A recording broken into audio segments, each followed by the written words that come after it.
Welcome to Guide Guru. We hope this video helps.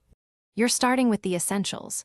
Confirm your main router's SSID and password, and note whether you'll extend to 4 GHz or 5 GHz.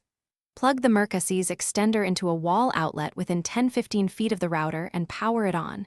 You want a strong initial signal for pairing. Once the LED blinks, connect your laptop or phone to the extender's default Wi-Fi name or use the web setup IP. This step creates a control link so you can configure network details. Now you configure how the extender will join your network. Open 192, 168, 0, 254, or launch the Mercusys app and follow the on-screen wizard. Choose Range Extender mode, scan for your router's SSID, and select the correct band. You do this so the extender knows which network to repeat. Enter the router's Wi-Fi password and assign an extender SSID, either the same or a unique name, and set an admin password.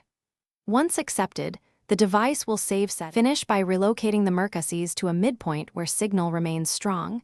Check the LED signal indicator to ensure good reception. Having it too close or too far cuts performance. Then connect a phone or laptop to the extender SSID and run a quick speed test to confirm improved coverage and acceptable throughput. If you see issues, reboot the router and extender first.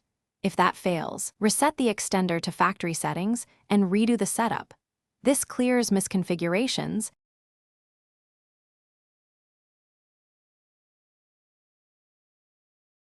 Thanks for watching. Consider subscribing if we helped you today.